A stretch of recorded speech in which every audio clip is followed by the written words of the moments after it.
Muchísimas gracias al doctor Erce por esta bienvenida y vamos a seguir con las actividades del capítulo de residentes y del Colegio Mexicano de Ortopedia. Antes que nada, quiero agradecer a todos los ponentes. Es un grupo que en lo personal admiro mucho. Es un grupo de especialistas jóvenes, es un grupo que comparte la misma pasión por la cirugía de cadera, entre otros temas de ortopedia. Con todos ellos he tenido el gusto de alguna u otra manera estar trabajando y les presento al doctor Alejandro Rueda, quien viene regresando de un fellow justo en preservación de cadera. Entonces será muy interesante todo lo que nos pueda compartir. Muchísimas gracias, Alejandro. También va a estar con nosotros el doctor Carlos Arriaza, con quien compartí residencia y a quien siempre he admirado por ser un gran académico y sobre todo excelentes manos en quirófano. Muchísimas gracias, doctor Arriaza, por estar con nosotros. Y también tengo a dos de mis maestros de los que he aprendido muchísimo, al doctor Carlos Navarrete, siempre académico, siempre entusiasta. Gracias, Carlos. Siempre tus pláticas son de muchísimo provecho. Y ya todos ustedes lo conocen, al doctor Víctor Aguirre. Siempre es un placer tenerlo, siempre es un placer escucharlo y sobre todo aprender de todos esos tips. Así que damos inicio a esta sesión que en lo personal me encanta muchísimo. Creo que es uno de los temas que va a ir tomando mucha importancia en próximos años. Sin más, cedo la palabra al doctor Alejandro Rueda. Muchísimas gracias y bienvenidos a otra sesión del capítulo de residentes.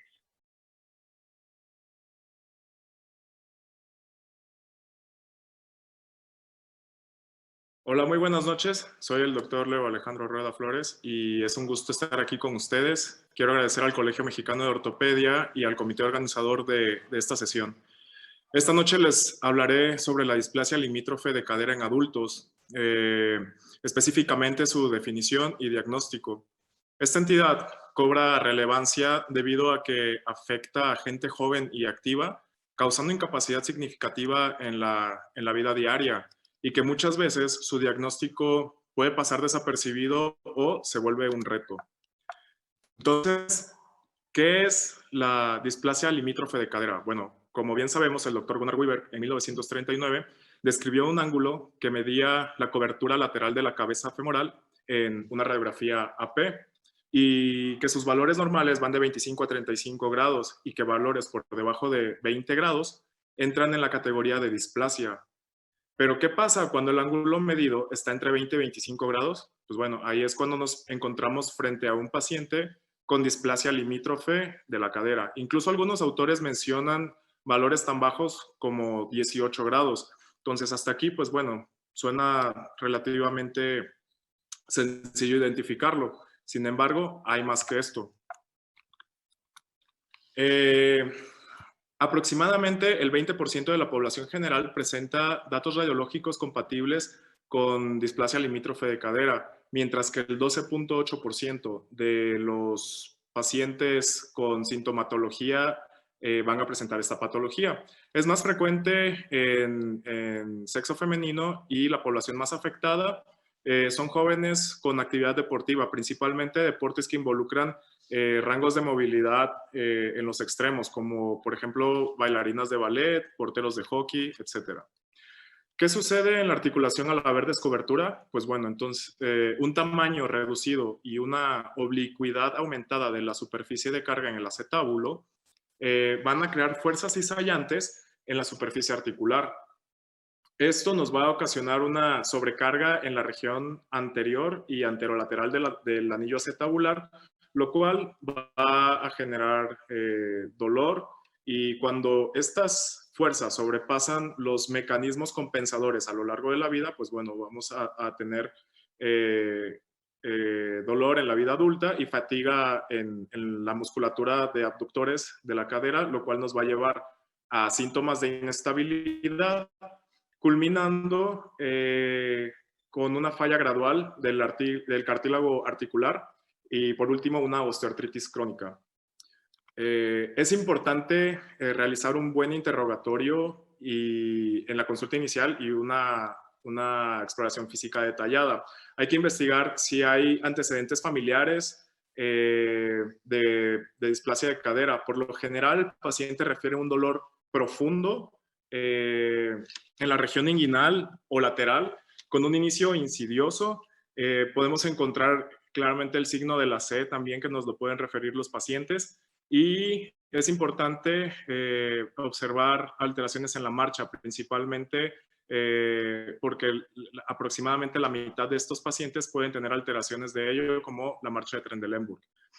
Los movimientos de giro y de pivoteo van a exacerbar el dolor, especialmente los que involucran extensión y rotación externa. Puede o no puede haber chasquido interno o externo. El chasquido interno se relaciona más a inestabilidad anterior de la cabeza, mientras que el chasquido externo nos va a orientar más hacia problemas en la banda iliotibial.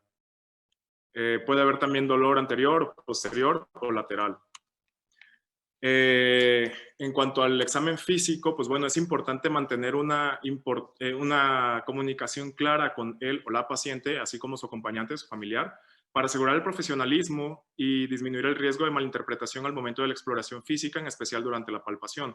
Un examen físico detallado debe incluir observación, inspección, palpación, valorar los arcos de movilidad en supino, en prono, en lateral y sentados, evaluación de la fuerza y pruebas especiales. Con la observación podemos detectar alteraciones en la marcha. Por lo general, la inspección va a resultar normal. En la palpación vamos a evaluar tanto tejidos blandos como estructuras óseas, ya sea en la región de la cadera como en toda la región de la pelvis, y también tomar en cuenta la región lumbosacra. Las áreas específicas a palpar, principalmente trocánter mayor, tendones abductores, cresta ilíaca, canal inguinal, esto pensando en que el origen del dolor pueda ser una probable hernia inguinal, habría que descartarlo también. Articulaciones sacroiliacas, sínfisis del pubis, espacio glúteo profundo, isquios, banda iliotibial, etc. Es también importante realizar las pruebas de pinzamiento, log roll, dial test, buscando algún aumento en la anteversión femoral, pruebas para el psoas como el Ludloff o Stinchfield, y también no olvidar de realizar el índice de Brighton para buscar hiperlaxitud. Dentro de la valoración inicial radiológica es importante contar con radiografía AP en carga, la de falso perfil o de Lequesne, y una proyección de Dunn a 45 grados. Es de vital importancia que sean tomadas con buena técnica, ya que esto nos puede alterar las mediciones que vamos a realizar a continuación. En la radiografía anteroposterior podemos valorar varias mediciones, comenzando por el ángulo de Weber o lateral center edge angle, lo cual ya mencionamos los valores normales. Entonces, esa es la de entrada.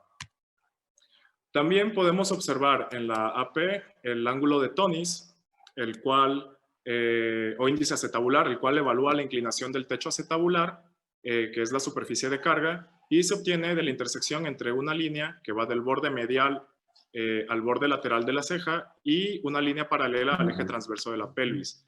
Esta medición nos va a dar un valor predictivo, ya que se observa que a mayor valor de este ángulo es mayor la probabilidad de una cirugía de revisión o de evolución a osteoartritis. Esta imagen llama la atención en especial, ya que este paciente presenta patología en columna lumbar, lo cual es algo que hay que tomar muy en cuenta al momento de evaluar a un paciente con datos de displasia de cadera, porque al estar alterada la incidencia pélvica, se puede alterar la cobertura anterior o posterior de la cadera. El índice de pared acetabular o AWI nos va a permitir cuantificar la cobertura anterior y posterior del acetábulo. Se obtiene al dividir la distancia del borde de la cabeza, del borde de la cabeza femoral al borde de la pared anterior o posterior, y se divide en este valor entre el radio de la cabeza femoral. Para la pared anterior, un índice menor a 0.30 se define como una descobertura anterior, mientras que para la pared posterior, un valor menor a 0.8 es indicativo de descobertura posterior. Podemos encontrar también el signo de lazo o crossover sign, que nos va a hablar de una retroversión acetabular y una sobrecobertura anterior, lo cual vamos a ver principalmente en casos de pinzamiento femoroacetabular. Una medición relativamente nueva es el índice de techo acetabular femoropifisial, o FAIR, por sus siglas en inglés, el cual aporta un valor pronóstico en cuanto a estabilidad de la cadera en pacientes con displasia limítrofe. Un valor menor a 5 nos va a indicar una cadera estable, mientras que valores por encima de esto nos va a hablar de inestabilidad en la cadera con una consiguiente disrupción del arco de Shenton, que es lo que también tenemos que valorar, como en este caso. En la radiografía de falso perfil vamos a evaluar el ángulo de centro-borde anterior, el cual tiene unos valores similares a los valores del lateral center edge. Y también podemos valorar la presencia o no de una espina baja. Eso fue en mediciones en el acetábulo. Ahora, mediciones en el fémur básicamente son 3. El ángulo alfa, que nos habla de la esfericidad de la cabeza femoral y que debe ser menor a 55 grados. En mujeres tal vez un poquito menos. El ángulo cérvico-diafisario del fémur para detectar coxa vara o coxa valga. Se ha visto que en las displasias se asocian más a coxa, se puede observar más coxa valga. Y el ángulo delta, el cual nos va a medir la altura de la fobia. Una fobia alta se relaciona con displasia también. Otros estudios como la tomografía nos pueden arrojar más información y son ideales para evaluar la falta de cobertura acetabular, así como en diferentes regiones de la cadera, así como evaluar la anteversión o retroversión del fémur. El ángulo, el PASA y el DASA inicialmente fueron descritos para realizarse en estudios de tomografía, sin embargo son reproducibles también en cortes de resonancia magnética y nos aporta información también sobre la cobertura anterior y posterior de la cadera. En la resonancia podemos encontrar hallazgos indicativos indirectos de displasia de la cadera, principalmente un labrum hipertrófico nos va a hablar también, nos puede orientar hacia el diagnóstico de una cadera displásica. El engrosamiento del cartílago del acetábulo en su región superolateral también es un indicador indirecto de displasia. Podemos observar también lesiones en el labrum y quistes paralabrales. Recientemente se han desarrollado protocolos de imagenología que nos permiten realizar estudios dinámicos de la articulación coxofemoral, realizando distintas mediciones en diferentes rangos de movimiento. Esto nos permite obtener mayor información para un diagnóstico más certero y una mejor planeación prequirúrgica, así como establecer un pronóstico para el paciente. Por ejemplo, en este estudio que se llama Clinical Graphics, nos presenta una visión tridimensional y dinámica de la cobertura del acetábulo, así como en zonas donde posiblemente pueda haber algún choque y la cobertura de la cabeza. Pero bueno, recordemos que tiene que ser una visión global y últimamente se ha propuesto un enfoque que tome en cuenta los hallazgos radiológicos, juntándolos con los datos clínicos del paciente para determinar el tipo de descobertura que presenta, ya que la descobertura se puede asociar a inestabilidad de la cadera. En la displasia limítrofe con inestabilidad anterior, vamos a encontrar un paciente que realiza la marcha con pasos cortos o pacientes que presentan dolor al usar tacones altos o realizar actividades que forzan la extensión de la cadera. Esto se debe principalmente a una pérdida de la cobertura anterior. Y vamos a encontrar valores radiológicos como un AWI disminuido, un signo crossover negativo, un ASA disminuido y un lateral center edge normal. En la displasia limítrofe con inestabilidad posterior puede haber dolor posterior, sin embargo, también puede haber dolor anterior. Esto porque no es raro encontrar sobrecobertura anterior asociada a un pinzamiento tipo pincer. Aquí en estos pacientes vamos a encontrar un crossover positivo, un índice de pared posterior disminuido, un PASA disminuido y un lateral center edge normal. Y por último, la inestabilidad lateral o o clásica, en la cual el paciente refiere dolor al permanecer de pie por tiempo prolongado y es el típico que presenta fatiga en la musculatura de abductores al realizar caminata o trote también por tiempos prolongados. Y esta es la radiografía clásica con el lateral center edge o el ángulo de Weaver que vamos a encontrar menor a 25 grados. Esto es por una insuficiencia ósea superolateral que puede estar o no acompañada de descobertura anterior o posterior. Y bueno, para concluir, recordemos que se trata de una patología de diagnóstico y manejo controversial, por lo cual es de vital importancia realizar un interrogatorio y una exploración física detallados. Hay que recordar que un valor del ángulo centro-borde lateral dentro de parámetros normales no va a descartar un problema de displasia, ya que se trata de una deformidad tridimensional. Entonces, por eso hay que realizar estudios radiológicos complementarios para realizar un diagnóstico preciso y establecer un manejo adecuado para nuestros pacientes. Muchas gracias.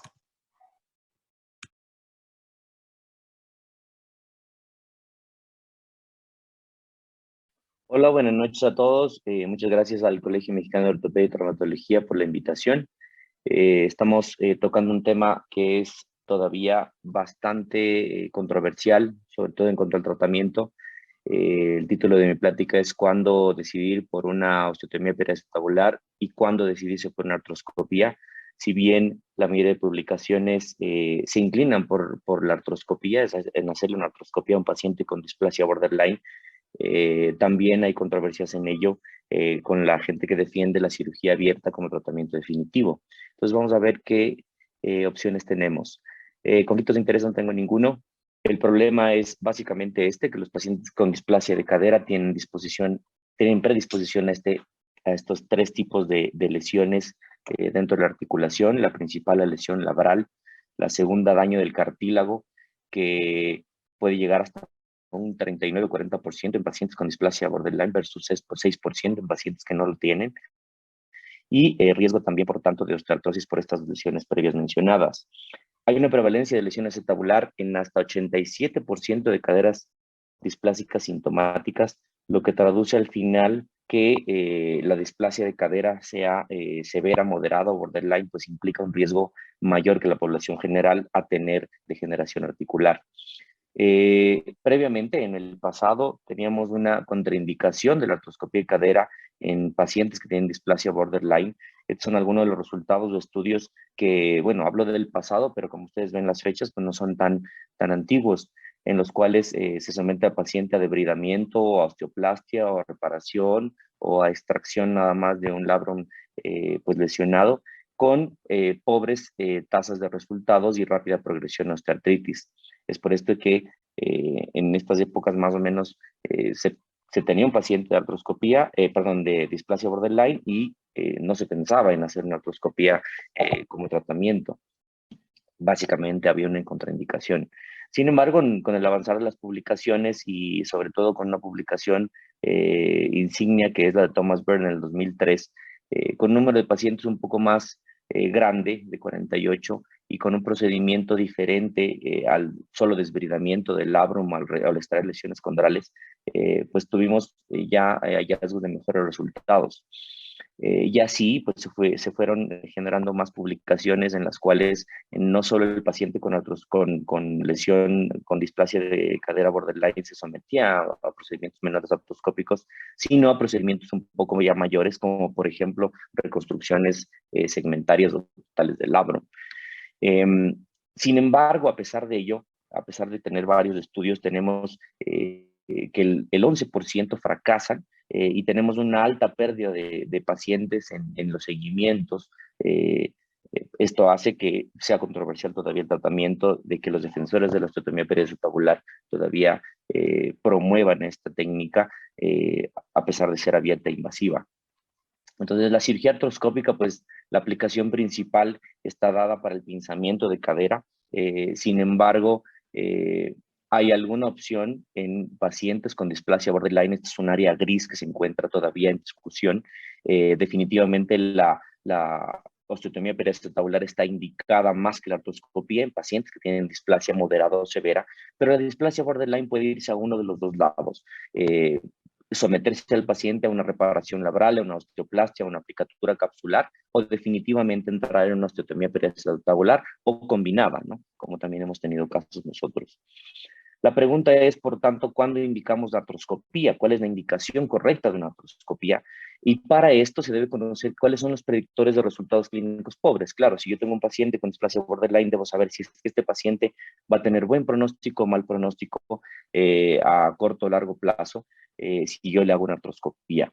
Y como como habíamos presenciado como hemos escuchado en la plática del doctor que me precedió, Alejandro, pues tenemos algunas mediciones que son súper útiles para definir nosotros si es que la cadera es estable o inestable. En este punto, nosotros tenemos que definir en pacientes con displasia borderline si la cadera es estable o si la cadera es inestable. En eso sí no hay puntos grises.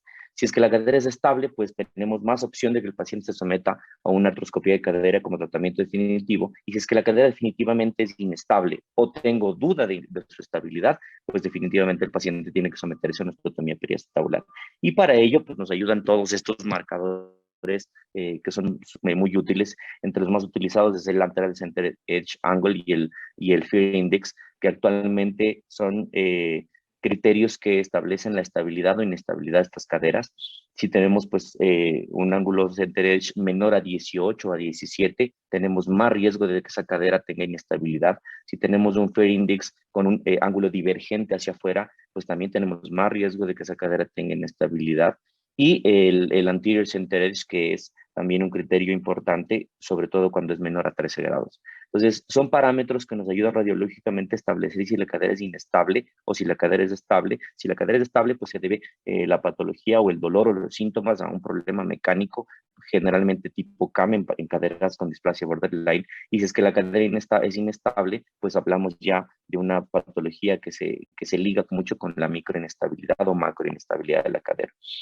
Y ahí es en donde pues entramos con artroscopía en el primer caso y con osteotomía periacetabular en el segundo. Hay revisiones sistemáticas, sin embargo, la literatura no es definitiva en cuanto a las conclusiones. La tasa de revisión, por ejemplo, en este estudio grande, en artroscopía va del 0 al 25%, es decir, tienes un riesgo de 0% hasta el 25% si le haces artroscopía a un paciente con displasia borderline. La tasa de conversión en osteotomía periacetabular a prótesis está también reportada en hasta el 25%, que es una cifra muy alta. Por tanto, no hay un consenso de un tratamiento que sea definitivo o adecuado para este tipo de pacientes.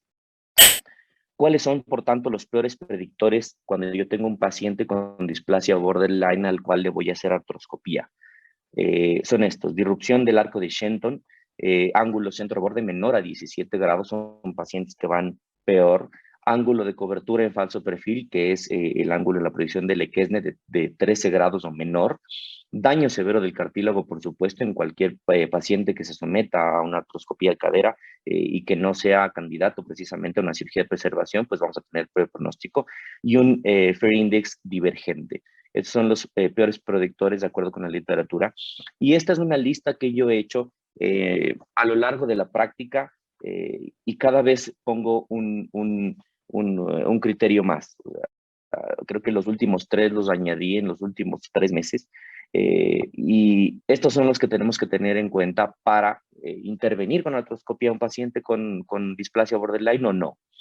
Repito, ángulo centro-borde menos de 20 grados.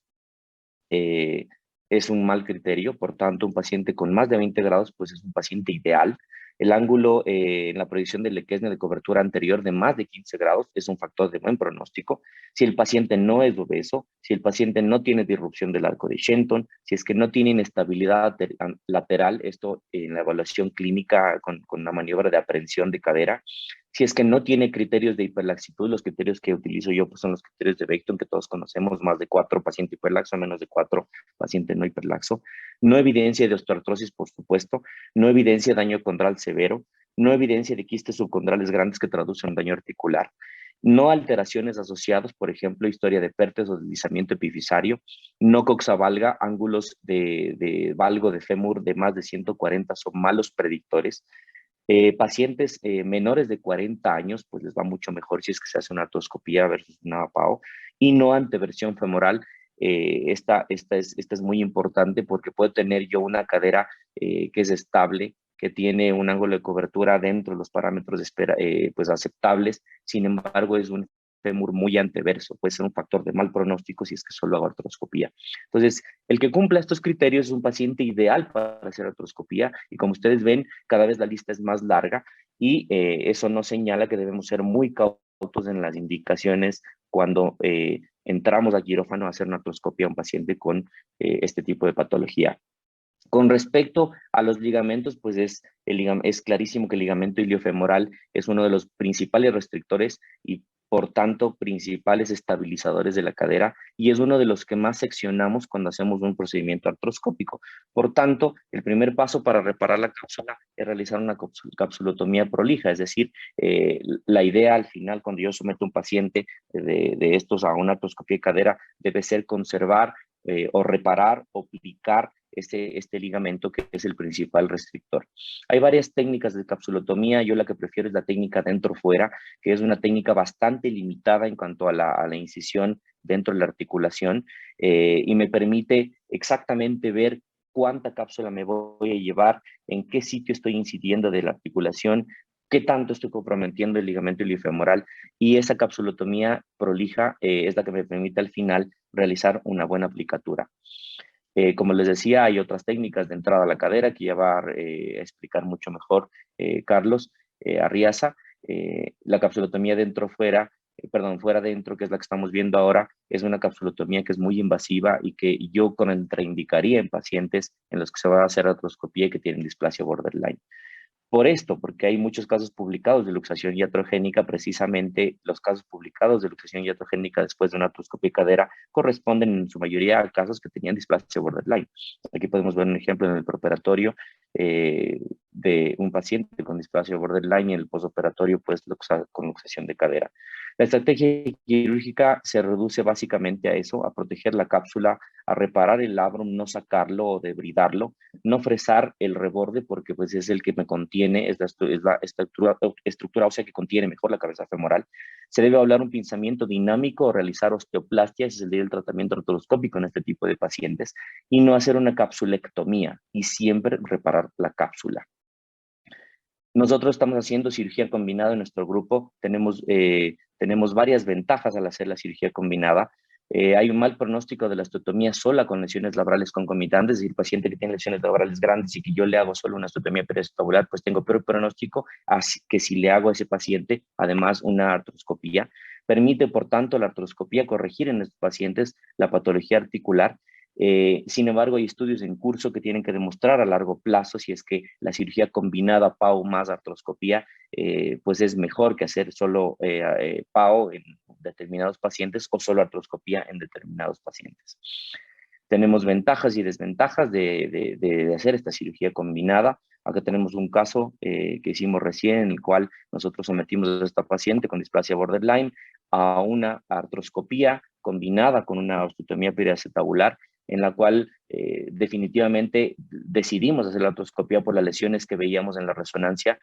Como ustedes pueden ver, teníamos una lesión condral importante, una inestabilidad del labrum importante, que definitivamente íbamos a quedarnos intranquilos si no resolvíamos estas lesiones en este paciente, a pesar de hacer la osteotomía periacetabular. Por tanto, me parece muy útil, y la selección del paciente debe ser también súper prolija cuando decido hacer una cirugía combinada, como en este caso, que fue una artroscopía de cadera, que nos demoramos 1 hora 40, más la osteotomía combinada de Still, que nos permite reorientar la articulación de la manera que ven en el postquirúrgico. Para llevarnos a casa, no hay un consenso establecido de conducta para la displasia limítrofe. De hecho, en el diagnóstico también tenemos un área que no está clara. Unos nos dicen de 20 a 25 es la displasia limítrofe, otros vienen desde 17 a 25. Y yo pensaría que más que el número debemos manejar todo este conjunto de criterios que debemos tener en cuenta cuando valoramos un paciente, tanto radiológicos como clínicos como antecedentes. La artroscopía de cadera en pacientes con riesgo de inestabilidad empeorará los síntomas, por supuesto, si yo tengo duda de que la cadera es inestable o definitivamente sé que la cadera es inestable, el paciente no debe ser sometido con artroscopía de cadera y deberá ser candidato en primera instancia a una osteotomía periacetabular. Los pacientes con factores de mal pronóstico artroscópicos deben realizarse una PAO, exactamente por eso, y en displasia limítrofe las indicaciones de PAO son las contraindicaciones de la artroscopía. Si yo en esta lista que tengo del paciente ideal para hacer artroscopía tengo criterios de que no es el paciente ideal, pues el paciente tiene que someterse a una osteotomía periacetabular antes que una artroscopía. Y finalmente la cirugía combinada, que es la que estamos ahorita nosotros haciendo en la mayoría de pacientes con displasia limítrofe, permite en pacientes con lesiones abordables mejorar el pronóstico de la osteotomía y debe ser, por tanto, este paciente intervenido con un equipo entrenado en las dos cosas, un equipo entrenado en artroscopía para hacerla rápido y evitar la transvasación de líquidos, no debo demorarme más de 1 hora y media o 2 horas en estos pacientes, para que la cirugía abierta pues sea realizada de manera adecuada y que no tengamos riesgos ni complicaciones transoperatorias ni posoperatorias. Muchas gracias. Bueno, buenas noches a todos. Muchas gracias por la invitación a esta sesión. Muy agradable ver caras de amigos en la que compartimos pues un procedimiento que hemos visto que ha tenido un auge, especialmente en estos últimos 10 años, y que normalmente no se consideraba utilizarse en la displasia por todas las complicaciones que nos acaba de mencionar el doctor Navarrete. Y yo les voy a, de una forma resumida, explicar en qué casos sí la podemos utilizar. Entonces, es importante tener en cuenta cuál es la anatomía de la cadera, en donde podemos analizar las estructuras que normalmente son las que se dañan.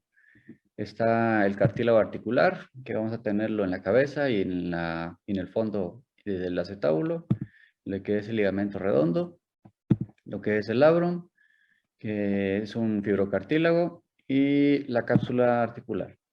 Entonces, ¿qué es el efecto que pasa en la displasia? Lo que va a pasar es este espacio articular que nosotros mantenemos se va a perder. ¿Por qué? Porque son caderas poco profundas y lo que va a ocurrir es que hay una transferencia de cargas en una zona más pequeña. Eso lo que va a hacer es que haya daño del cartílago.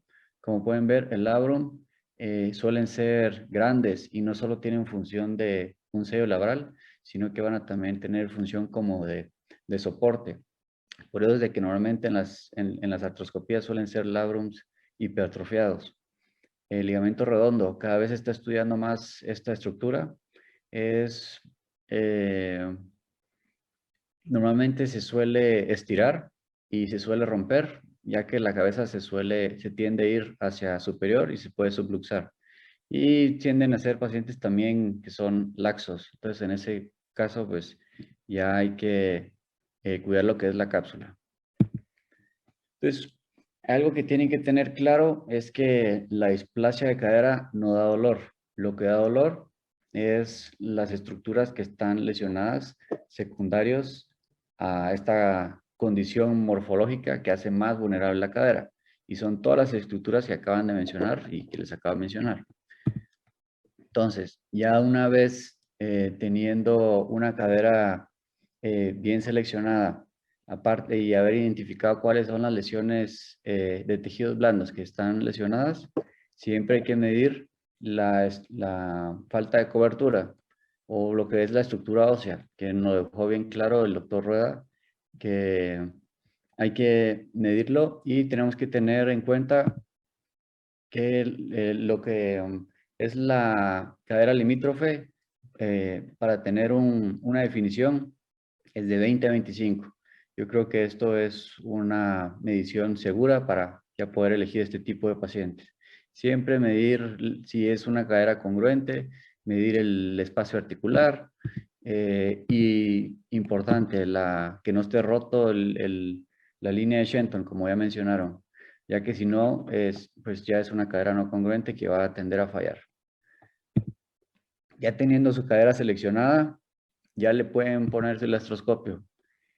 Si es una cadera que no estaba en esas indicaciones que son, se pueden decir, especiales, pues tienden a irse a la artrosis acelerada. Se ha visto que una displasia, todas se van a la artrosis son pacientes que empiezan con dolor a los 20 años y a los 30 años ya necesitan un procedimiento más invasivo, ¿verdad? Que sería el reemplazo total de cadera, como en este caso. Entonces, la primera estructura que podemos tratar es el labrum. Como les mencioné, el 50% de estas estructuras van a estar hipertrofiados. Es un labrum grande, es un labrum algo difícil de manejar. Y como su función no solo va a ser mantenerse ellos, sino que también es de soporte, va a tener lesiones degenerativas, ¿verdad? Como en este caso, son lesiones degenerativas que sí, claro, se pueden reparar. Entonces, esto es un video de cómo se repara un labrum de forma rápida. O sea, lo que se hace es se limpia todo lo que es la ceja acetabular. Claro, en este caso se recomienda totalmente que no se quite nada de soporte óseo. Una vez limpio, ya se pueden colocar las anclas en el área donde esté roto el labrum. Se fijan y bueno, ya con eso tenemos lo que es el labrum, el tratamiento del labrum. Es igual que tratar un labrum convencional, simplemente como son más grandes, son más difíciles de manejar. Y cuando uno tiene una lesión del labrum, también puede tener lo que es el ligamento redondo. Este ligamento, pues antes se desconocía su función, se creía que tenía una función de irrigar la cabeza en edades tempranas, en la edad pediátrica. Otros dicen que solo es un vestigio y a la hora de operar una cadera displásica pediátrica, pues lo remueven.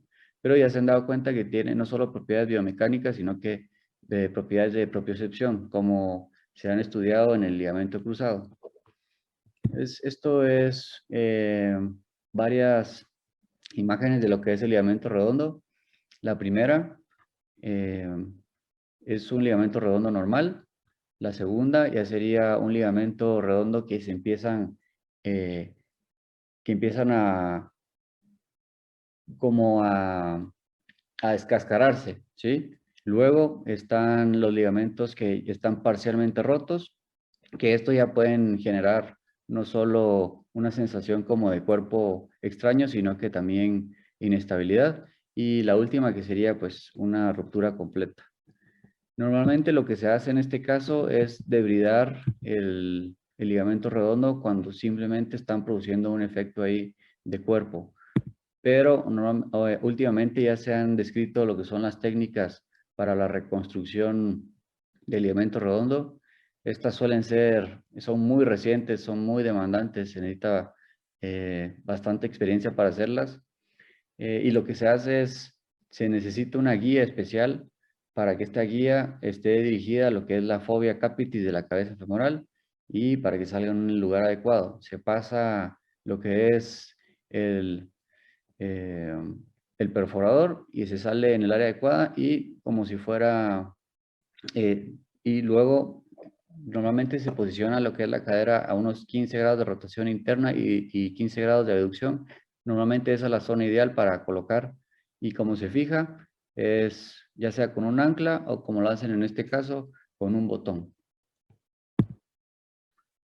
Carlos Navarrete nos habló algo de lo que es la reparación capsular.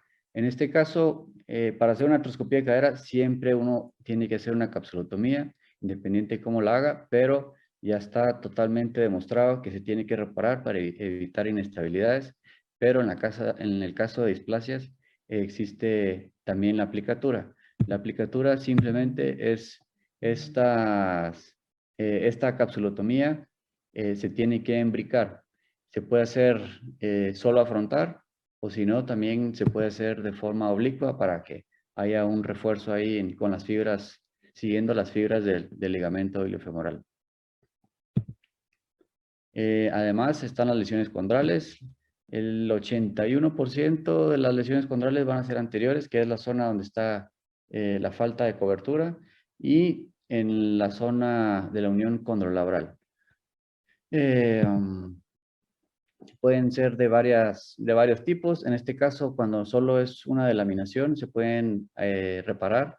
Cuando se esté reparando el labrum, solo se tiene que separar lo que es el labrum y puede meter uno un microfracturador y microfracturar por debajo del cartílago que está sano, y luego ya puede poner una de sus anclas como reportamos en este artículo.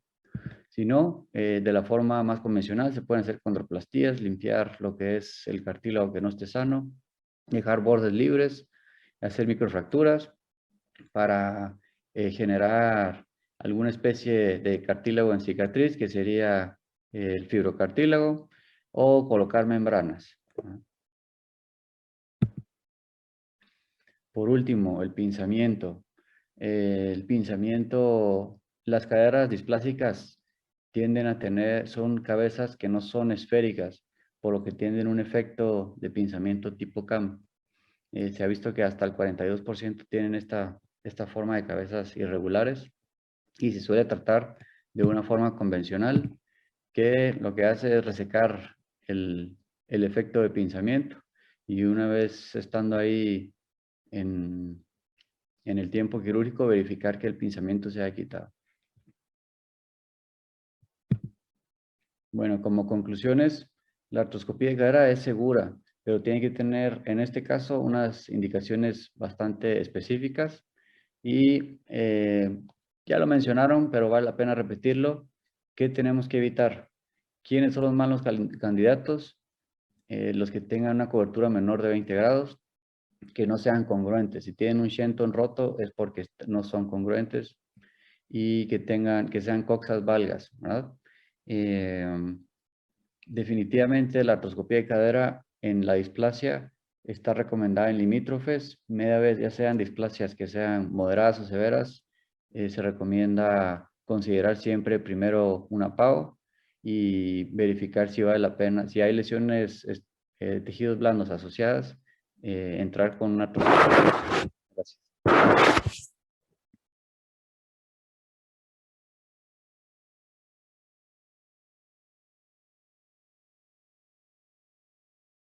Hola, buenas noches. Es un gusto estar aquí con ustedes nuevamente. Quiero agradecer al doctor Alfonso Migoya por la invitación para estar aquí en esta sesión del capítulo de residentes. Vamos a platicar un poco sobre la cirugía abierta en las displasias limítrofes de cadera, específicamente la osteotomía periacetabular. Son mis conflictos de intereses, no tengo ninguno para esta charla. La cirugía de preservación de cadera, como ya se ha venido mencionando durante esta sesión, no es un concepto nuevo. Se abandonó, sí, por el surgimiento de la sustitución protésica, pero se retomó en los 80s, y con esto pues habían mejorías en las técnicas de osteotomías pélvicas, se describió la luxación controlada, la artroscopía, se identificaron también los conflictos de espacio y la inestabilidad como etiología de desgaste articular, entendiendo de mejor manera la biomecánica y sus efectos deleterios en la articulación.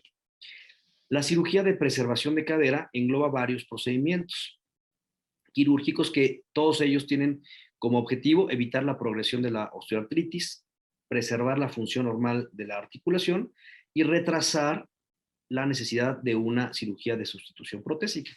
Están descritos tratamientos abiertos, mínimos invasivos, artroscópicos o combinados.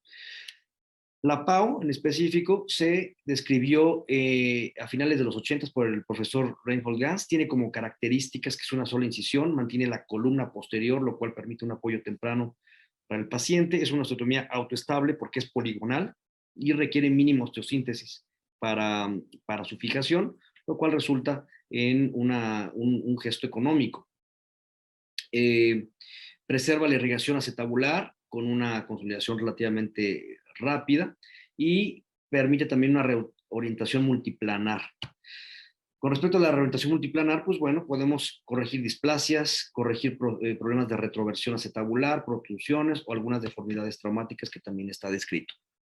La indicación de la osteotomía periacetabular es en pacientes jóvenes con una displasia de cadera limítrofe o displasia de cadera formal, con síntomas, con dolor articular.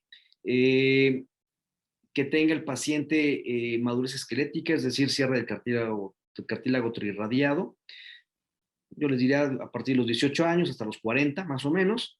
Un cartílago saludable, más de 3 milímetros de espacio articular, un paciente idealmente delgado, y tomar en cuenta siempre las expectativas y condiciones de cada paciente. Y bueno, las contraindicaciones es cuando ya hay datos francos de artrosis, un neoacetábulo, subluxación, limitación del rango de movimiento. y es el estándar de oro para pacientes esqueléticamente maduros. Las indicaciones radiográficas es un ángulo C de Weaver de menos de 20, un ángulo centro-borde anterior menos de 18 y un índice acetabular de 10 o ángulo de Tonis en una etapa 0 o 1 de la clasificación de Tonis. Les comentaba de la descripción original que hizo el profesor Gans, y él lo describe a través de un abordaje Smith-Petersen modificado, en donde se hacía una desinserción y posterior reinserción de los músculos de la espina ilíaca anterior-inferior, lo cual permitía una adecuada exposición. Vean, esas son una de las fotos de la cirugía originalmente descrita. El profesor Sovale describe posteriormente el mismo procedimiento, pero a través de un abordaje inguino-transartorial mínimo invasivo, y llega a la conclusión que es un procedimiento seguro, relativamente rápido, asociado a bajos volúmenes de sangrado, tasas bajas de transfusión, y logra de la misma manera que el procedimiento originalmente descrito una buena reorientación acetabular. Hay varias series que se han publicado. Esta es una de las más grandes con este abordaje, más de 130 casos del grupo del profesor Manel Rivas en el instituto, en el hospital de Zeus en Barcelona. Y bueno, la sobrevida de esta cirugía puede ir por arriba del 80% más de 10 años, y bueno, la sobrevida va bajando conforme avanza el tiempo hasta quizás un 30% después de 30 años de haber hecho el procedimiento. La osteotomía prevestibular, como hemos venido platicando, pues es una intervención que puede modificar la historia natural de la enfermedad, es resolutiva y es accesible. Entonces, el hecho de que sea accesible, pues se sustituye los gastos para el paciente, brindándole seguridad. Con esto quiero decir que tenemos que tener monitoreo neurofisiológico, si hay el recurso recuperador sanguíneo y un cirujano vascular en sala. Voy a platicarles algunos casos. Este es uno de los primeros casos que hice con estos ángulos que les estoy mostrando, una displasia limítrofe, el plan preoperatorio en donde yo, digamos que hago una evaluación radiográfica y proyecto los sitios de las 5 osteotomías que hacemos. Requerimos siempre rayos X y recomendamos hacerlo con monitoreo neurofisiológico. Este es el resultado final, exponiendo e identificando el nervio femorocutáneo. Son pacientes que pueden tener un sangrado importante, más o menos, bueno, casi 1 litro. Esta paciente en particular requirió 2 transfusiones sanguíneas. Y al final del gesto quirúrgico, pues bueno, ahí tenemos el nervio femorocutáneo íntegro, que siempre es importante documentarlo y tratar de cuidarlo en todo momento. Es otro caso, una paciente de 39 años de edad, también con una displasia limítrofe, evidentemente con dolor articular.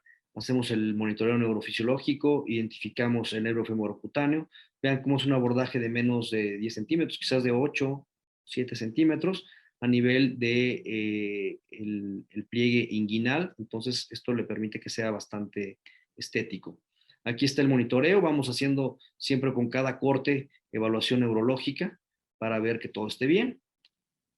Esto nos brinda seguridad y posibilidad de hacer, de parar un gesto quirúrgico, reposicionar para continuar el procedimiento. La fijación es el resultado final que obtuvimos. La paciente a las 8 semanas de operada, haciendo pues actividad ya física, cardiovascular sin tanto impacto. Ese es otro caso que tuve oportunidad de operar en Monterrey con el doctor Raúl López, un paciente con una displasia ya más importante y además un valgo de cadera. A él hicimos 2 procedimientos en un mismo tiempo quirúrgico, una osteotomía varizante y además la osteotomía periacetabular. Este otro paciente que operamos en Mérida, Yucatán, con una displasia también importante, hicimos también la osteotomía de reorientación acetabular con una buena evolución. Vean, aquí les muestro este video a las 24 horas de operado, vean cómo estoy haciendo carga axial, moviendo. El paciente, le pregunto, ¿tienes dolor? Me contesta, no, no tengo dolor. Lo pusimos a caminar ese mismo día con un apoyo parcial y andadera. Entonces, ¿cuál es el mensaje que yo quiero transmitir en esta charla? Pues tenemos que proponérsela a nuestros pacientes, tenemos que identificar a estos pacientes con displasias borderline, evidentemente tener interés en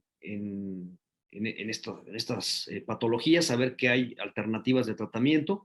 Sin embargo, pues bueno, saber también que el hacer estas cirugías pues son procedimientos de verdad un poquito cuesta arriba, una curva de aprendizaje un poco larga. A veces uno pasa tragos amargos por la tasa alta de complicaciones. Se recomienda que tengamos siempre entrenamientos específicos en cirugía de preservación a través de talleres, cursos cadavéricos, cirugías en vivo, etcétera, etcétera. Hay que tener también un instrumental especial. Y está también bien documentado que los cirujanos que tenemos interés en este tipo de procedimientos invertimos mucho tiempo y muchos años de adiestramiento para lograr sentirnos cómodos con esta técnica. Y bueno, en el transcurrir de estos años, hemos tenido pues ya fallas de material, de los tomos, hemos tenido que volverlos a hacer, etcétera, etcétera. Entonces, como mensaje para llevar a casa, es obligado a que al día de hoy el ortopedista general en México identifique ese tipo de pacientes, que sepa que hay una alternativa, la osteotomía periestabular, en pacientes con madurez esquelético hasta los 40 años, en caderas con grado de TONIS 0 o 1, saber que es un procedimiento que se puede hacer solo o combinado con osteotomías femorales, solo o combinado con gestos artroscópicos para reparaciones controlabrales. Esto ya sería tema de otra charla. Saber que es un procedimiento reproducible, que necesita sí entrenamiento específico y un toque de necedad, que no todo el mundo tenemos que hacerlo, sino identificar a estos grupos o centros de cirugía de preservación de cadera para poder referir a estos pacientes. Por último, como una reflexión que quiero dejar sobre la mesa, les quiero presentar este artículo publicado en el 2011, que se titula una mejora personal, tomando como marco de referencia y justificación que, bueno, si los atletas de élite, los cantantes, los músicos tienen coaches, ¿por qué los cirujanos no tener también alguien que nos pueda dar una guía y una orientación para beneficio del paciente? Lo escribió un cirujano endocrinólogo, Atul Gawande. Él nos comenta en este artículo que, bueno, que el cenit del cirujano es alrededor de los 45 años, que vamos de los extremos, que al principio tenemos pues habilidades físicas, sentidos agudos, pero nos hace falta la experiencia. Y a veces cuando llega esta experiencia, esta capacidad de juicio, integración, pues esas habilidades físicas se han ido perdiendo. Entonces, apoyarnos en nuestros colegas para sentirnos cómodos, para beneficio de nuestros pacientes, para mejorar nuestro propio desempeño, identificar estas brechas de oportunidad, aminorar complicaciones, obtener desenlaces óptimos y obtener también un consejo libre de interés y envidias, que puede ser siempre pues, de un amigo, de un colega. Les agradezco mucho su atención y estamos abiertos a preguntas. Gracias. Muchísimas gracias a todos los ponentes por las pláticas. Han sido muy enriquecedoras y bueno, espero que hayan generado algunas dudas que nos metan a todos en los libros y nos ayuden a entender mejor a nuestros pacientes y poder, sobre todo, proponerles algunos tratamientos. Alejandro, me gustó mucho la plática, nos ayudas a entender cómo identificar a estos pacientes. Creo que después de tu plática nos queda claro que displasia no es sinónimo de descobertura lateral, va mucho más allá y hay que entender que no todo está relacionado con un índice acetabular. En concreto te quería preguntar, medimos el ángulo center edge o ángulo de Beaver. ¿Qué pasa con esos pacientes en los que existe un osteofito y qué pasa en los pacientes en los que existe una hiperlordosis lumbar. ¿Alguna recomendación para hacer las mediciones? Claro que sí, doctor Alfonso, muchas gracias. Bueno, el osteofito acetabular no se debe tomar en cuenta ya que no es una superficie de carga. Entonces, no debemos tomar en cuenta la medición del ángulo centro-borde lateral. Y en caso de que hay un paciente con hiperlordosis lumbar, pues bueno, hay que tomar en cuenta la incidencia pélvica ya que esto sí puede generar una descobertura también o una sobrecobertura. Entonces, más bien, entonces, bueno, no sé si eso es lo que, a lo que te referías. Y en cuanto a lo de el osteofito articular, de hecho hay una medición, una modificación a la medición del lateral center edge, que fue después de la descripción del doctor Gunnar Weaver, en donde sí toma en cuenta medir nada más hasta el borde que representa la zona de carga del acetábulo. Perfecto, sí, justo esa era mi duda. Sabemos que el tilt pélvico nos puede dar un falso efecto de sobrecobertura o descobertura. Entonces, creo que tenemos que ser muy obsesivos en la medición radiográfica, es decir, obsesivos en el paciente tiene que estar de pie, el paciente necesita una adecuada inclinación pélvica. Pacientes que tienen una hiperlordosis lumbar, a pesar de estar de pie, ese tilt no nos permite evaluar bien esas radiografías.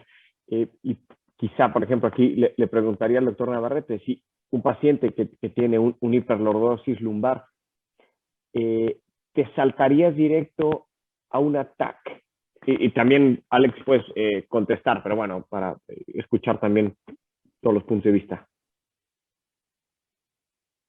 Bueno, yo en todos los pacientes en los que diagnostico una displasia borderline o algún grado de displasia, solicito la TAC, porque la TAC es la que me define al final la cobertura anterior, cobertura posterior y cobertura lateral.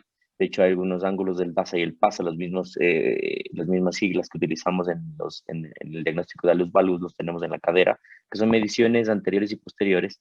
Y eso me define al final la orientación real del acetábulo hacia anterior o hacia posterior. De hecho, la planificación operatoria de una osteotomía periacetabular no se puede hacer sin tomografía.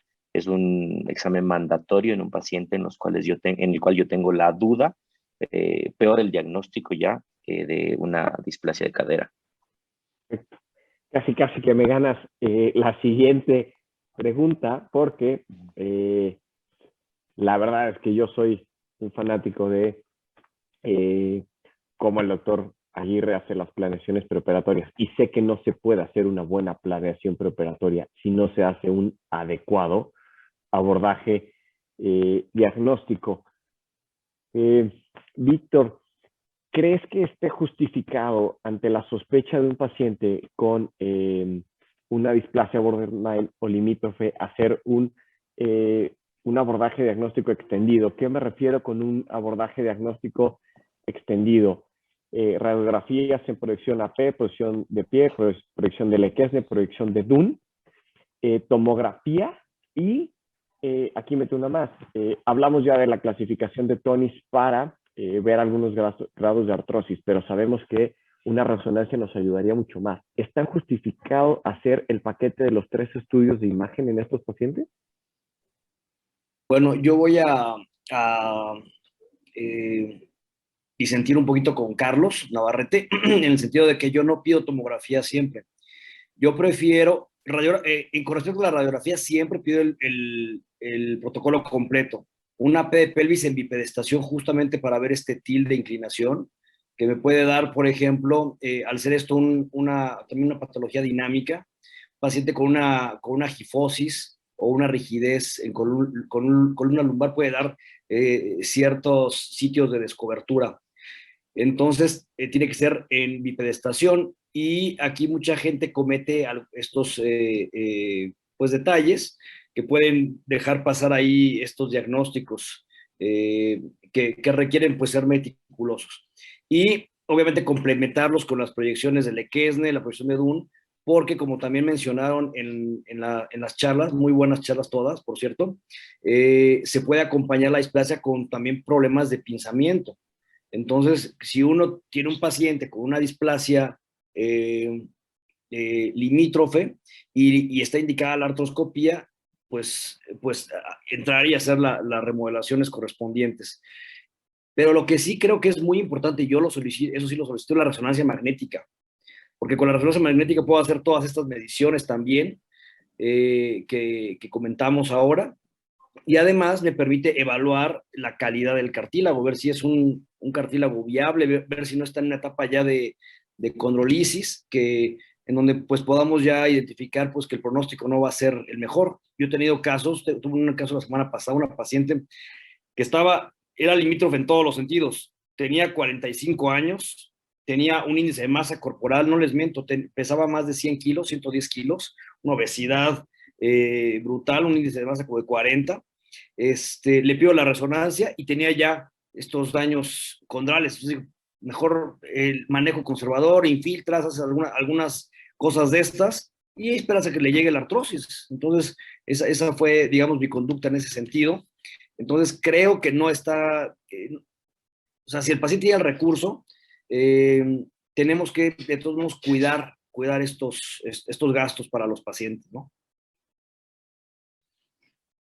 Claro, creo que esta patología es de esas en las que hay que individualizar, no existen las recetas, incluso hay factores no mecánicos o no radiográficos que influyen en el paciente, ¿no? Entender a qué se dedica, cuánto se va a cuidar y cómo se va a cuidar, porque lo que estamos tratando es de aplazar una cirugía y de nada sirve tener un problema con la selección del paciente. Charlie, cuando entras a una artroscopía, ¿qué tienes a la mano para poder sentirte cómodo? Hay quien cierra la cápsula con anclas, hay quien entra con algunos parches o injertos o apoyos condrales. ¿Qué haces tú antes de entrar a una artroscopía? Desde luego entras pues, conociendo al paciente y la resonancia. Pero ¿qué elementos tienes en tu mesa quirúrgica para que no se te vaya nada en ese momento? Pues mira, la clave es, como tú dijiste, las radiografías y la resonancia. Ya con eso ya tienes una idea de pedir lo básico o agregar algo más. De cajón, anclas para reparar labrum, suturas extrafuertes para reparar cápsula y además fresas, ¿verdad? Para tratar lo que son, ahí sí que sería todo lo que sería el conflicto óseo. Lo que más problemas me ha dado es las lesiones condrales. Son difíciles de tratar. La mayoría al final paran, si tienen un gran defecto ahí, pues se quedan sin cartílago, solo se pueden, la única estimulación que se puede dar ahí es con microfracturas. Si tenemos suerte ya podemos tener membranas ahí sintéticas o biológicas, sería lo ideal. Eso sí no lo tenemos. Pero eso te podría decir que sería el paquete que hay que tener listo. El por si se necesita. Y bueno, y ahora para todos, una pregunta que yo como ortopedista pediátrico muchas veces me planteo, a veces dentro de la cadera pediátrica o la cadera de los adolescentes, pues tratamos de ganar tiempo antes de la prótesis, pero ustedes que hacen reconstrucción articular cada vez tienen mejores implantes que tienen una vida media mucho más larga. Llegará el punto en que los implantes, en concreto las prótesis de cadera, tengan tal vida que vale la pena mejor poner una prótesis que hacer una PAO en un paciente de 40 años. ¿Creen que llegue a pasar eso? ¿O vamos a tener la PAO como un recurso siempre para pacientes de 40 años? ¿O vamos a tener que ir bajando la edad consecuencia de tener mejores implantes? No sé si quieren en orden como los tengo en pantalla. doctor Aguirre. Bueno, una pregunta muy interesante. Yo creo que los implantes ahora ofrecen ya estas ventajas, ¿no? Creo que ya vamos por arriba de los 25 años, pegado a los 30 años, en algunas series, pues, ¿no? De sobrevida protésica. Entonces, y por otro lado, tú lo sabes, Alfonso, tenemos una paciente en común con de verdad una catástrofe con respecto a su osteotomía prestabular. Tuvo ahí detalles técnicos muy serios, terminó en una pseudoartrosis, no se logró corregir la cobertura, entonces una paciente jovencita por ahí de 25 años, una cosa de estas, bailarina, entonces en donde ahora se está replanteando hacer una cirugía de revisión de la osteotomía para promover la consolidación, ya ni siquiera mejorar la cobertura. Entonces, con esto quiero tratar de responder la pregunta que me haces. La osteotomía es una cirugía muy demandante que creo que no todo mundo lamentablemente pues quiere llevar a cuestas esta curva de aprendizaje. Entonces, aquí tenemos ese detalle y en cambio las prótesis, pues tenemos pronósticos más, podemos hablarle de un mejor pronóstico al paciente, más controlado. Entonces creo que hay pacientes para todo y creo que en alguien que no tenga la suficiente experiencia, que tenga ya datos de artrosis, pueden hacer manejo conservador, ir cuidando al paciente, tratar de resolver todos los factores de riesgo asociados, tratar de prolongar en medida de lo posible el deterioro articular y eventualmente ponerle un reemplazo articular. Ese es mi punto de vista. Súper interesante. Charlie, ¿tú qué opinas de esto? ¿Cuál Charles? Tienes dos Charles. Perdón, Charlie Arriaza, Charlie Ecuador y perdón, Guatemala, y después vamos con Carlos a Ecuador.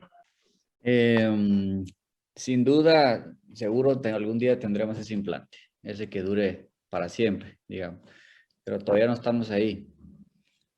Sí, yo la verdad es que cuando les hablo ya de vida media, les digo 25 años para que tengan una idea, que creo que es lo que está diciendo la literatura.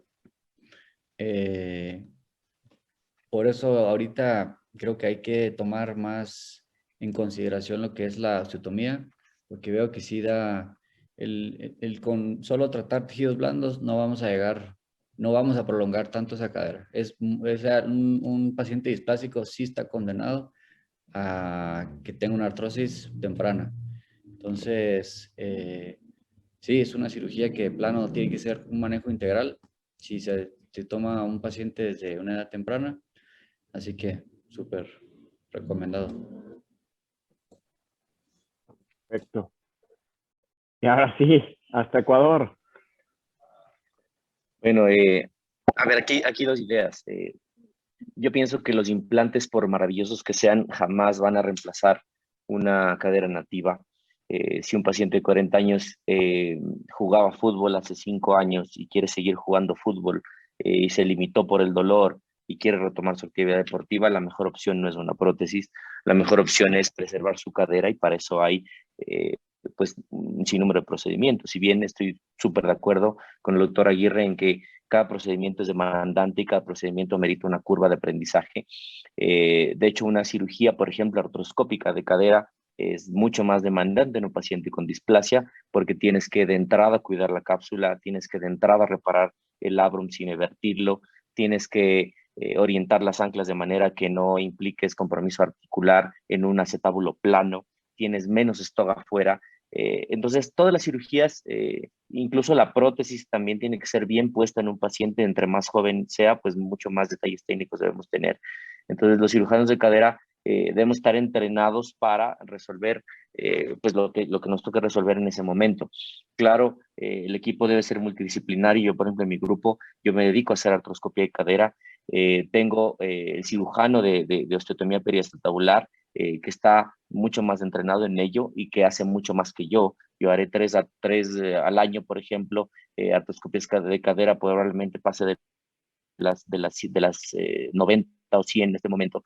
Pero el cirujano de cirugía abierta pues está haciendo unas 20, 25 y invariablemente no voy a ser yo mucho mejor o más prolijo haciendo esa cirugía abierta que él. Con esto, lo que quiero decir es que si tú tienes un grupo que se dedica a hacer la cirugía que se indica en el paciente, pues es la que tienes que hacer. No los implantes van a sustituir de ninguna manera nunca una cadera nativa, y si es que un paciente todavía tiene opción de rescate de esta cadera con artroscopía o con osteotomía periacetabular, pues se tendrá que hacer lo que se indique, independientemente de que el implante pues sea maravilloso. Totalmente. De acuerdo, la verdad es que en este punto todas las ideas son muy interesantes.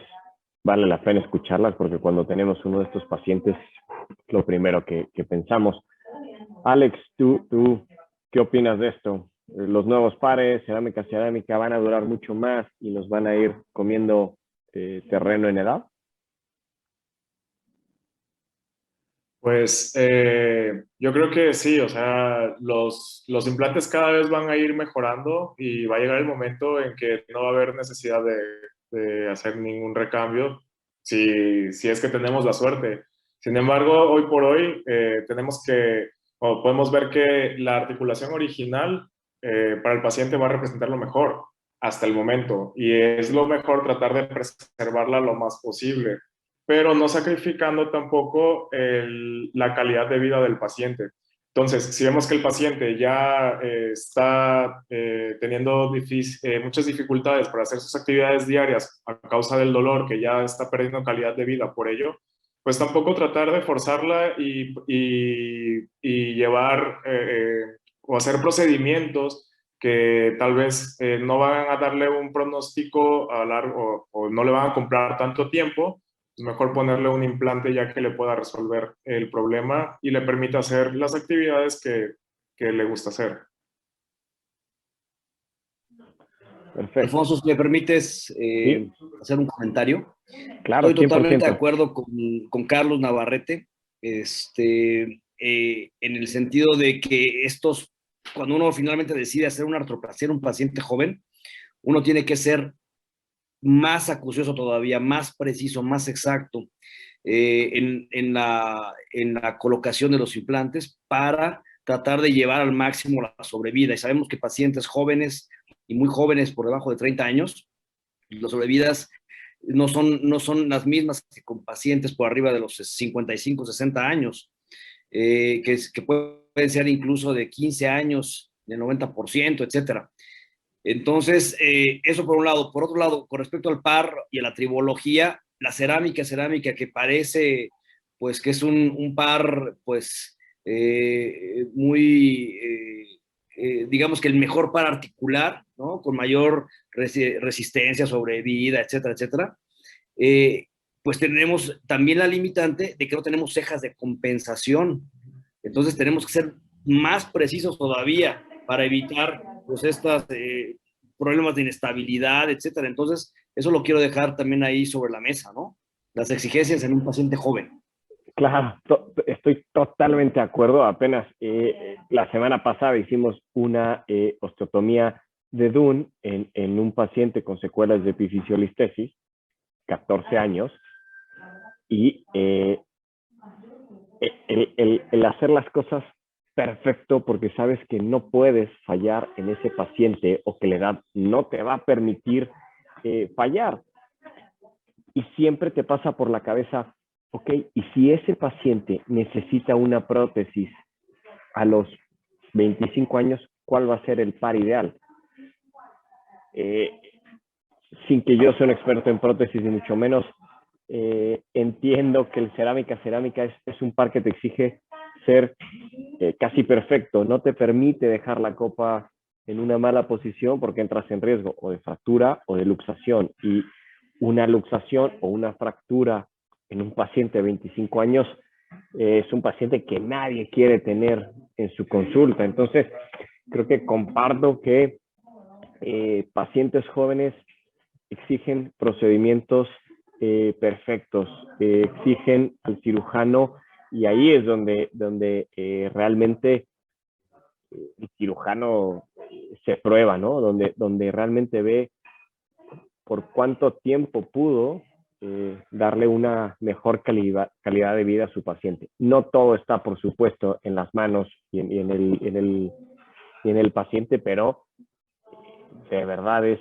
importantísimo en tener en cuenta ese aspecto. Y creo que, bueno, estamos entrando ya en tiempo, pero todavía nos queda... ¿Me das oportunidad de hacer otra? Sí, ¿no? Yo lo que quiero, creo que es algo que quiero, que sí debemos y tenemos que discutir, es cuándo hacer una periacetabular, cuándo hacer una artroscopía, cuándo hacerlas combinadas, qué hacer primero. Creo que son todas estas, digamos, esos algoritmos que quizás no están bien definidos, que a veces es un poquito digamos, como personalizado a cada paciente. Entonces, yo, por ejemplo, considero que sí hay casos en donde uno puede hacerlas simultáneas, hacer primero la artroscopía y luego el siguiente gesto quirúrgico, la PAO, en el mismo tiempo quirúrgico, pero creo que son las menos. Yo siempre trato de darle a mis pacientes la oportunidad de ahorrarse una cirugía y creo que la más importante es corregir la causa de las lesiones. Entonces, a veces tú haces una osteotomía periestabular y el dolor se les quita por mejorar las cargas y entonces te ahorras un procedimiento quirúrgico. Entonces, ese es mi punto de vista, pero bueno, entiendo que puede haber aquí controversia.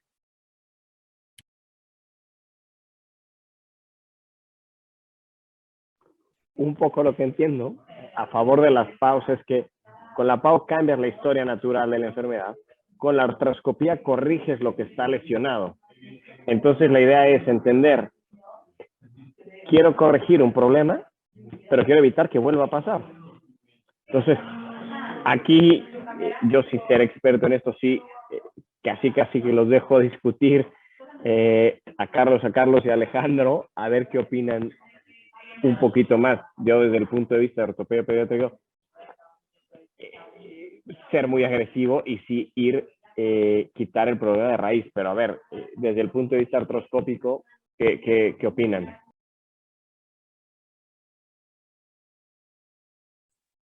Contesto yo algo inicialmente. Es un excelente planteamiento el del doctor Aguirre. Yo creo que esa es verdaderamente la discusión actual. Cuando hacemos una osteotomía, cuando hacemos una artroscopía, cuando la hacemos combinada, cuando la hacemos secuencial, cuando la hacemos al mismo tiempo quirúrgico.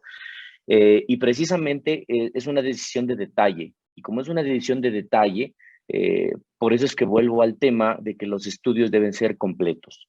Por ejemplo, en un paciente en el que yo tengo opción de hacer una osteotomía periacetabular y en el que yo voy eventualmente a entrar a hacer una artroscopía o si quiero saber si puedo hacerle una artroscopía, por supuesto todos los antecedentes, por supuesto todo el examen físico, todos los criterios que habíamos mencionado y que les mostré en una lista deben estar sobre la mesa.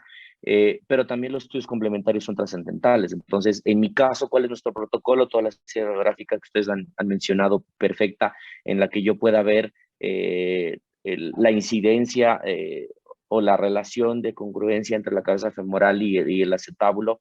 La tomografía me ayuda a definir exactamente esa orientación y la artorresonancia magnética de cadera me ayuda a definir las lesiones de manera que ningún estudio hasta ahora puede hacerlo. Entonces son estudios que están de cajón en este tipo de pacientes en el cual ameritan decisiones de detalle.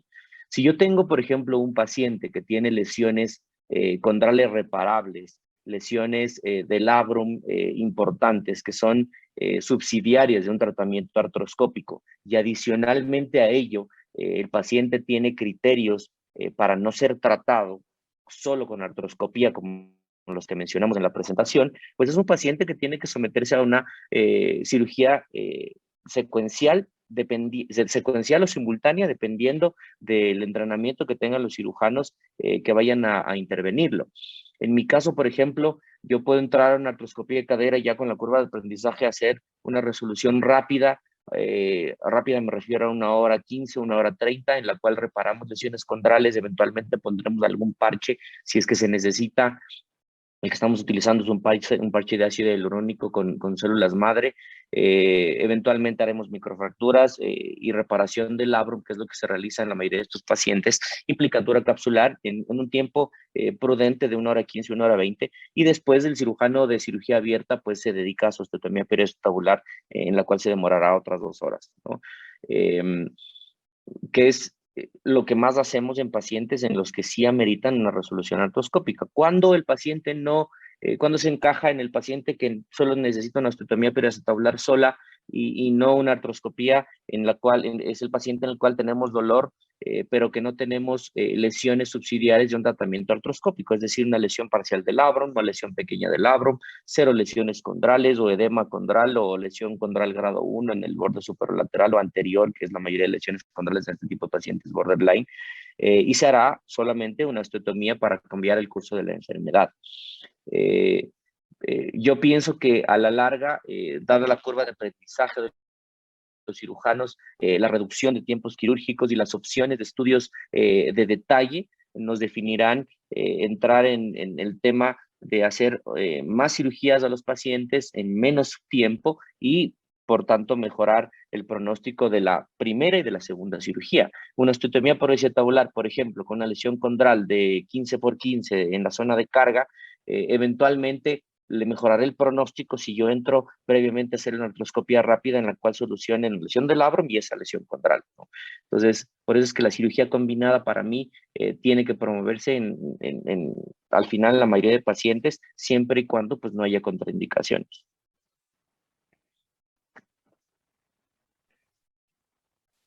Charlie Arriaza, ¿qué se está haciendo en Guatemala? Pura artroscopía. Aún no ofrecemos preservación de cadera haciendo osteotomías. Si lo hay, no los conozco, pero en este momento todos son referidos, ya sea centros ya más especializados en este caso. Pero como está diciendo el doctor Navarrete, esto tiene sus indicaciones. Creo que ya está descritas cuáles son. Simplemente es de seleccionar al paciente. Si es algo que se puede resolver y le va a mejorar la calidad de vida y va a resolver el conflicto, la artroscopía es muy buena opción. Ahí el detalle no es,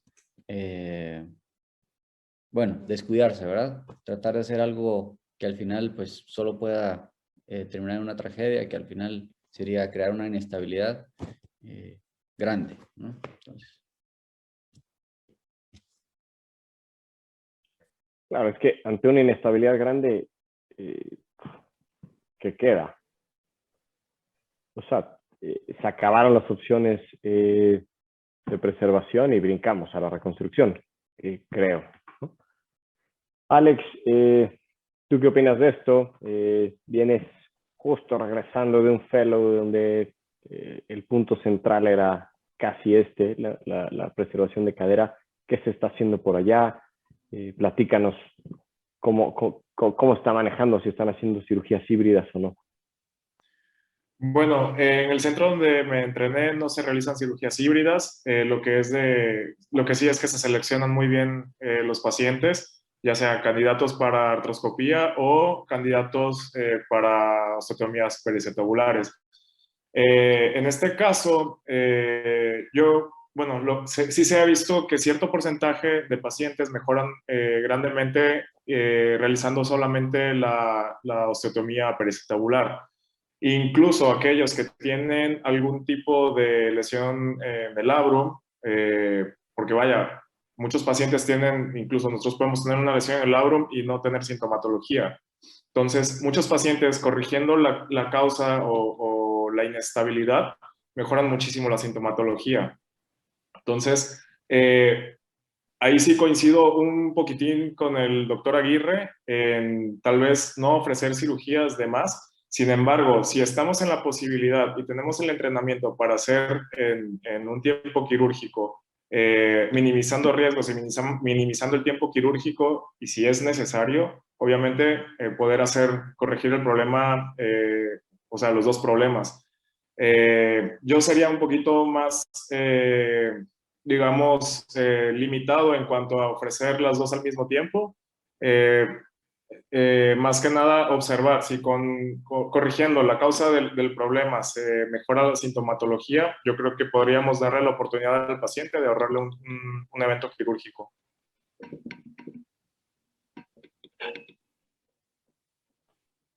Doctor Aguirre,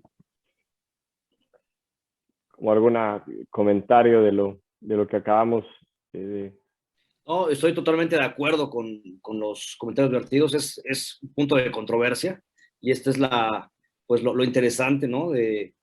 de la medicina, ¿no? Que no todo está escrito ya, sino vamos sobre la marcha entendiendo, aprendiendo, a veces dando pasos hacia atrás, ¿no? Recapitulando, etcétera. Quiero también poner otra cosa sobre la mesa. Yo presenté un caso por ahí, pacientes que tenemos que hacer gestos combinados a nivel femoral. Ese caso incluso lo operamos con Alex Rueda, ahí andábamos. Pero más allá de este caso en particular, que no es lo que quiero yo decir, los problemas que comentaron, no sé si Carlos Arriaza o Navarrete, los problemas torsionales, que también son bien importantes, y a veces no los estamos identificando. Entonces, no nada más es el acetábulo, sino también es el fémur, las coxas valgas, los problemas torsionales, ¿no? Entonces, ahí también cabe otro tipo de procedimientos también combinados a nivel femoral para que el resultado sea el óptimo para ese tipo de pacientes. Entonces, es un análisis detallado del caso, entender bien desde el punto de vista clínico, la exploración física que nos puede decir mucho, que nos puede ya estar diciendo el diagnóstico y obviamente complementando este diagnóstico con los estudios de imagen. Ahí, en ese caso, creo que se asemeja un poco más a la parte de ortopedia pediátrica en la que la tendencia es tocar el acetábulo y no el fémur y ser muy selectivo en tocar el fémur, ¿no? Por supuesto que siempre va a haber casos en los que se requiera de manejar, o sea, la versión del fémur, pero la PAO es una herramienta tan poderosa que puedes jugar también con o sea, no solo es la cobertura lateral, sino que también jugar con la versión. ¿Hasta qué punto dices, ya no me da con una PAO? O sea, ¿qué ángulo ya no, o sea, qué valor objetivo en la radiografía o en un ATAC midiendo la anteversión femoral ya no es compatible solo con la copa acetabular? Yo no sé si haya un criterio ya absoluto, pero, por ejemplo, a veces tú ves pacientes que en la exploración física tienen la pierna, pues, que para tú, con una rotación interna excesiva por la anteversión femoral, entonces para este paciente le puedo corregir la displasia, pero de todos modos su ángulo de ataque de la cabeza femoral va a ser siempre hacia afuera. Entonces, por fortuna, no son la mayoría de los casos, son yo creo que los menos, pero sí, digamos que comentarlo, porque es algo que tenemos que analizar. La gran mayoría están el fémur en retroversión, ¿no? Hay una gran cantidad de problemas femorales. Y cuando hay que tocar el fémur, aquí entra otro punto que para mí es muy importante, por lo que mencionan los que hacen reconstrucción articular. Nos cambias toda la jugada cuando queremos poner una prótesis. Entonces, ¿el mismo que hace la osteotomía es el mismo que pone la prótesis? ¿O qué hay que dejar claro o qué hay que considerar cuando sabemos que ese paciente después va a necesitar una prótesis? Porque cambia totalmente. El que quiere poner una prótesis después, esas osteotomías de rotadoras afectan bastante. ¿Cómo podríamos manejar esta situación? O sea, decir, si es un paciente de 40 años que yo sé que mi osteotomía periacetabular quizá me va a durar 10 años, ya no vale la pena hacerle una osteotomía acetabular, o no va por ahí, o no es tan relevante para la reconstrucción tocar el fémur. No, doctor, yo creo, bueno, no sé si alguien quiere comentar algo antes. No, está bien, Víctor, dale. Está bien, tú eres el que hace cirugía abierta, más acá. Yo creo que es, o sea, no es cosa sencilla. O sea, una vez que tocas fémur, que tocas acetábulo, las cosas cambian. Lo que quiero decir es que tenemos que ser muy cuidadosos. Por ejemplo, hay técnicas cuando hay esos problemas de torsiones, ante torsiones femorales importantes, que se pueden hacer a través de técnicas mínima invasivas, osteotomías a través con un clavo de reconstrucción centromedular y nada más hacer esta corrección mínima en donde tu canal sigue permeable, no estas osteotomías varizantes que quizás son las que tú tienes más experiencia, Alfonso, y que sí son un problema porque al final se te hace pues un tabique en el sitio de osteotomía, en donde al final no puedes hacer y acceder bien a tu canal centromedular, so pena de falsas vías, de fracturas, etcétera. Entonces creo que no es tampoco algo tan simple que uno lo tome a la ligera, ¿no? O sea, Tiene uno quizá que el ser. mensaje sería, cuando toquen el fémur, traten de no comprometer el canal medular, porque están comprometiendo el apoyo de las prótesis metatarsiodiafisarias y a veces se tienen que brincar hasta los apoyos diafisarios. Por ahí va, sin ser reconstructor, más o menos sería la idea que nos dejan a los que hacemos osteotomías pacientes pediátricos, o sea, tratar de no modificar tanto el canal medular, entre otras. Yo creo, es que hay indicaciones. Si tenemos una coxa valga, pues lo que le toca es varización. Claro, no hay Le más. toca, si tenemos un fémur con una antetorsión, pues nos toca hacer una desrotación. Entonces, y por ejemplo, las varizaciones no las podemos hacer sin tener que hacer este tipo de osteotomías en donde sabemos que va a haber un sitio ahí en la zona de cicatrización que va a obliterar el canal. Pues se tiene que hacer, más bien es ser juiciosos en las indicaciones, ser precisos, no estirarlas tanto como uno quisiera, ¿no? Sino ser más pues, como decía Carlos Navarrete, que cada cierto tiempo va agregando puntos con respecto a sus indicaciones y sus contraindicaciones, ¿no? Esa presentación a mí me pareció genial y esa debería estar en Google Drive para que todos se puedan ir agregando o quitando y a final de cuentas llegar a un consenso, porque, como dices, hay que ser muy juiciosos, ¿no? A veces no sabemos, o sea, nuestra balanza es cuánto le voy a ayudar con esta osteotomía, pero cuánto le voy a perjudicar a largo plazo, ¿no? Quizá prefiero que dure menos esta osteotomía, pero que pueda tener una prótesis mucho menos compleja. Decir, bueno, o sea, es imposible decirlo así, pero voy a sacrificar 5 años de cartílago a costa de tener una prótesis mucho más sencilla. No es tan fácil ponerlo en esa balanza, pero por lo menos tratar de entenderlo así y saber que son pacientes muy jóvenes que después de la cirugía que tenemos en ese momento va a haber otras. Incluso fibrosis, cuidar los abordajes, los que hacen artros, pues dirán, es que un paciente que ya pasó por una cirugía abierta, hacer una artroscopía, se vuelve, si ya es de por sí compleja una displasia en artroscopía, un paciente que ya le hicieron un abordaje extenso, un paciente que tuvo una reducción abierta de niño, eso se vuelve súper complejo. No sé si los que hacen artros han tenido casos de niños que se les hizo una reducción abierta de muy, muy pequeños, antes de los 5 años, y que después se les hace un artros. Ahí me imagino que cambia mucho. Sí, yo personalmente no he tenido casos de pacientes intervenidos con cirugía abierta en los cuales tenga yo indicación de hacerles una artroscopía. Generalmente, pues no sé cómo están en su casuística, pero los pacientes que tienen una cirugía previa generalmente o se revisan con cirugía correctiva abierta o terminan también en prótesis, ¿no? Pero es rarísimo el caso que ameritará una artroscopía después de una cirugía abierta previa. Charla Riaza, ¿te han tocado a ti?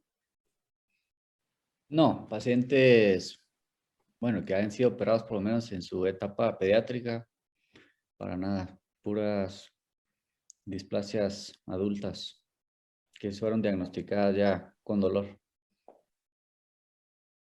Ok. Eso quiere decir que quedan muy bien operados por los pediátricos o muy Todos los mal y operó brincan directo a Migoya. la prótesis. O sea, no hay zona gris.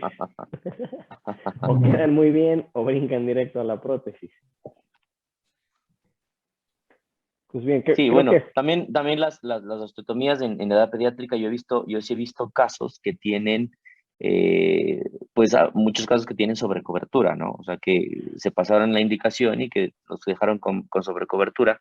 De hecho, yo tuve un paciente recién de 15 años en el cual eh, se hizo una osteotomía pericetabular, me parece, a los 12 o 13 años y que tenía una sobrecobertura más un CAM, que afortunadamente no se ha operado con artroscopía porque, digo afortunadamente, porque no ha tenido un dolor o no ha sido sintomáticamente suficiente su alteración como para pensar en un procedimiento quirúrgico, pero sí son cosas que pueden pasar igual en las osteotomías varizantes, por ejemplo, o en las secuelas de deslizamiento que son causas de CAM, o en las osteotomías que nos dejan sobre cobertura. Difícilmente estas caderas son subsidiarias de artroscopía porque la artroscopía tiene un punto de remodelación límite, ¿no? No vamos a quitar una sobrecobertura severa con artroscopía, de hecho esa no es la indicación. Las sobrecoberturas que se tratan con artroscopía son sobrecoberturas focales, no totales, y los CAM que se tratan con artroscopía son igual CAM focales, más que deformidades de cuello severas, que son las que subsecuentemente tenemos después de cirugías abiertas. Por eso es que raro un paciente que sea subsidiario de artroscopía que haya tenido algún tipo de estos procedimientos previos. sí, totalmente. Esas osteotomías pediátricas corrigen una displasia, o sea, corrigen un problema de volumen acetabular y generan otro problema también de volumen acetabular. Que como lo explicó Charlie Arriaza, es un problema de transferencia de cargas y que las cargas están concentradas en un solo punto. Entonces, también llega a ser un gran problema. En la edad pediátrica, por tener catéteres de rodeo, hay muchísimos tipos de osteotomías y se han estudiado cuáles son las que reducen más el volumen acetabular. Me parece que en adultos creo que está bastante estandarizado el tipo de osteotomía que se genera, salvo que, no sé, Víctor, tú nos digas que hay por ahora más de una técnica que esté dando, o bueno, resultados.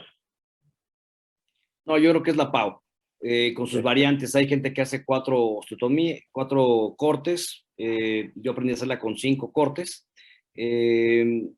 Independientemente del abordaje que utilicen, si es el abordaje convencional, con la desinserción de la espina ilíaca anteroinferior o a través de abordajes mínimos, ¿no? Entonces, pero yo creo que la PAO es el estándar de oro. Exacto, sí. No ha conseguido otra osteotomía igualar los resultados. Sí, está mucho más estandarizado. Creo que sí. Ahora, hay un grupo de pacientes, Migoya, que tienen además pues, de dolor o displasia borderline, tienen dolor por la inestabilidad. Hay un grupo de pacientes que no tienen inestabilidad, pero que tienen un pinzamiento de cadera secundario, un CAM, que es también un grupo de pacientes seleccionado y en los cuales yo pensaría que ese es el grupo en los cuales la artroscopía de cadera entra de lleno como indicación antes que una osteotomía pericetabular, ¿no? Eh, Ese es el punto el mensaje final que tenemos que dar a la gente que está conectada, que una displasia de cadera borderline también es subsidiaria de solo artroscopía, por supuesto que sí, Sí. principalmente cuando tenemos este grupo de pacientes que el problema es mecánico porque la jiba entra en la articulación y está delaminando el cartílago más que por la inestabilidad per se que tiene la propia displasia. Y el otro grupo de pacientes que tienen estabilidad que de ley tienen que hacerse o de ley tienen que pasar por el quirófano a hacerse una osteotomía periocetabular y que será considerado, depende de las lesiones que sean necesarias para reparar o fijar con artroscopía adicional. Entonces, yo creo que en esos dos grupos de pacientes es donde tenemos que concentrarnos. Y ahora, algo que le dejes a todos los que están escuchando, clínicamente, ¿cómo ves esa inestabilidad? Lo puntualizaste muy bien en los estudios de imagen. Clínicamente, ¿a qué le das relevancia? ¿A la rotación externa con la cadera en neutro? ¿O cuál es el punto clave para ti que digas, esta cadera tiene una alteración dinámica? El diagnóstico de microinestabilidad de cadera es difícil, ¿sí? Es difícil hacerlo por vía de imagen y con estudios complementarios. Y si imagínate si es difícil con estudios complementarios, peor aún clínicamente, ¿no? Sin embargo, yo me oriento por un paciente, me oriento en un paciente para sospechar de microinestabilidad de cadera en el paciente típicamente femenino entre la tercera y la cuarta década de la vida, que puede o no tener antecedentes de luxaciones en otras articulaciones, por ejemplo, la glenohumeral o una hipermovilidad patelar con una subluxación patelar, una luxación franca patelar, con criterios de hiperlaxitud y con un examen físico que me determina que la cadera es fácilmente traccionable o que fácilmente provoca al examen físico aprehensión en el paciente. Entonces, son un grupo de cosas que me hacen pensar que este paciente puede tener microinestabilidad y además quiero finalizar con el punto de que la microinestabilidad es un diagnóstico de descarte, ¿no? O sea, si es un paciente que tiene dolor de cadera, no tiene pinzamiento, tiene dolor de cadera, no tiene displasia y sigue con dolor de cadera y tengo algunas cosas que suman, pues tengo que pensar también en microinestabilidad. ¿Qué tan obsesivos tenemos que ser con medir los arcos de movilidad? Porque los criterios de Beighton son muy claros, pero tú dices, este paciente tiene aumentadas las rotaciones de cadera, es un criterio de microinestabilidad. ¿Es válido el punto como lo pongo en la mesa o me dices, no, puede tener aumentar los arcos de movilidad y ser una cadera perfectamente estable, funcional, sin riesgo a lesionarse? Sí. De hecho, a ver, es más o menos la curva como cuando aprendemos a hacer el lagma y el pivot shift y el bostezo interno y el externo, ¿no? Es una cosa de feeling que ya después de examinar muchos pacientes vas viendo que acuestas al paciente, le das una flexión y eventualmente la rodilla llega a topar con el pecho, dice, sí, esta cadera es hiperlaxa, esta cadera es muy fácil de mover, ¿no? Si además de eso el paciente es gimnasta, si además de eso el paciente es patinador de hielo, hace mucho yoga, es fácilmente, tiene prácticas de actividad deportiva que implican elasticidad, pues estás pensando en un paciente que es hiperlaxo, no solo por los criterios de Beighton que tú ves en el examen físico, sino además por su actividad diaria, ¿no? Entonces, todas esas cosas tienes que sumar e ir diagnosticando la microinestabilidad, que repito, no es un diagnóstico fácil, No. Y tiene que ser un diagnóstico de descarte. Totalmente de acuerdo. Alex, Rueda. Sí, con respecto a lo que está comentando ahorita el doctor Navarrete, de acuerdo, es un diagnóstico de descarte y también incluso hay signos radiológicos indirectos. Por ejemplo, se ha visto también que pacientes que se les ha solicitado artrorresonancias, también se ve un aumento en el espacio articular, que con solamente aumentar el volumen intraarticular con el radiofármaco, ya alcanza para causar una distracción, por así decirlo, en la cadera. Y eso también puede orientar a un diagnóstico de microinestabilidad. Otro también, por ejemplo, clínicamente hay pacientes, por ejemplo, señoritas como pacientes femeninos, que con el uso de tacones altos empiezan a manifestar un dolor anterior, y esto te está hablando también de descobertura anterior. O incluso pacientes con antecedente de síndrome del piriforme, que también se irrita el piriforme por un problema de microinestabilidad. Esto como un dolor referido desde anterior. Entonces, también son pequeños datos clínicos que pueden orientar a este diagnóstico también. O sea, ojo con el dolor anterior, porque puede estar sugiriendo inestabilidad. Inestabilidad, y no solo anterior, o sea, también puede, la inestabilidad posterior también puede dar un dolor anterior. Ok. Pero, o sea, el dolor anterior hay que estudiarlo y hay que tener en mente una opción diagnóstica de inestabilidad.